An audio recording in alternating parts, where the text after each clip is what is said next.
What's up, this is Danny Garcia, and you're now watching BehindTheGloves.com. Yeah, no.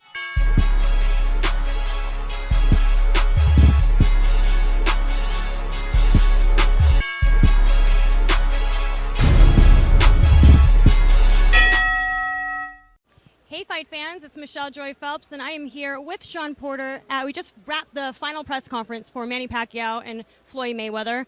First off, I want to get your thoughts on sort of how you see this fight going down. I see this fight being great, very hard to call. I think that, you know, from round one, Manny has to come out and dictate the pace of this fight. I feel like Floyd will immediately make some adjustments. I think we're going to see Floyd throw more punches in this one fight than we've seen him throw in maybe his last two combined. So I think Manny's going to push the action and make Floyd work, and then Floyd's ready for the work, obviously. So it's going to be a great fight. This fight is speed versus speed. However, there's still, you know, you've sparred with Manny Pacquiao. You would know. Do you see him troubling Floyd with the sort of style that he has? I feel like I just know Floyd's going to be ready for it, you know, but a lot of fighters aren't really ready for that speed along with the southpaw stance, you know.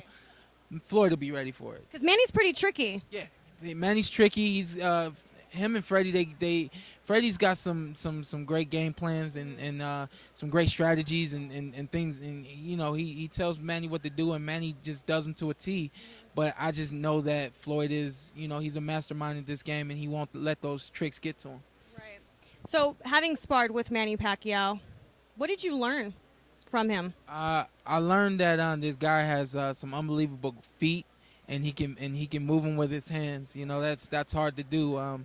Anyone who has done boxing before knows that there's a level of expertise that it takes to move your hands and your feet together. If you don't have that, then you'll never, you know, win a belt or, you know, win a fight or get in there and be able to compete with the best. So the guy can do it all, man. He's great. So we're witnessing history. Yes. I don't know when's the next time we're going to be able to stop, look around, and see something of this magnitude. Yes. Tell me what your feeling is on this, because I just can't even believe it. Well, That's actually happening. It's finally happening. Like, can you believe it's like...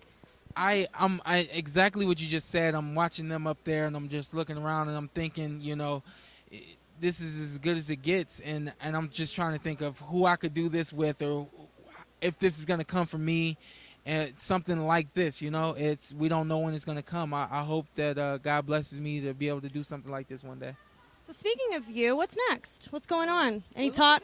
We're working hard every day out here, and we're looking at June right now. Really no talks of the opponent or the exact date. We're hearing Keith Thurman, potentially. I heard Keith Thurman, and I heard Keith Thurman about 2 weeks ago, and then I also heard Timothy Bradley about a week before that. But both names that kind of, you know, seem to die down. That heat kind of seemed to die down. So I don't know. I just work. Do you find it odd that media will come up to you and be like, hey, I heard you're fighting so-and-so, and you haven't heard it yet? You know what? It's so crazy. The crazy part about it is I'm never surprised. I'm always like, dang, how do they know? Like, anyone could just walk up and say any name, and you're like, okay, whatever. You guys are always right, and I'm like always like, man, that's no fair that they know before me, you know? Pretty. I always find that funny because they're like, really? I've never heard that. I didn't hear about that. I had a buddy. He always knows. He texts me and says, hey, man, I might think about coming out to your next fight. I hear you're fighting such and such. And I says, really? I haven't even heard that yet. And he's like, well, yeah, that's what I heard. I go to the fights in Brooklyn, and I see this guy. He tells me the exact same thing. It's unbelievable. Yeah, I need to keep my ear to the street a little bit more. Last question. What do you think about the fact that people are spending so much money to attend this fight? I mean, literally over $100,000. Have you checked online and saw what the prices were going for? Because I was literally like, oh, so this is what rich people do for fun. Yeah.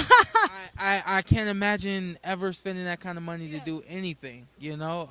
Except like buy a house or something, right? I mean, yeah, even that, I'm in the house like, you know, I'm still in the house like that. But it's really unbelievable. I hope that the fans get everything that they hope to get from this fight. I have faith that they will, and I look forward to it being a great fight and a great night, May 2nd. Fantastic. Well, thank you so much for your time. I always appreciate it. You want to give a shout out for the fight fans, like your Twitter account, Instagram, anything? Yeah, thank you guys for always tuning in, checking me out. following my career and wishing me the best. You can watch me on everything. Showtime Shawn P, Twitter, Instagram, Facebook, all of it. Showtime Shawn P. God bless you. Bye, fight fans. Hey, fight fans, if you guys haven't already done so, make sure you download the Behind the Gloves app. It's free, and it features really cool stuff like a fight calendar that reminds you of all the upcoming fights, and it allows for you to, with one click, to remind yourself directly to your phone. And it also features 24/7 breaking news that's going on in boxing. So make sure you guys go ahead and do that and subscribe to this channel.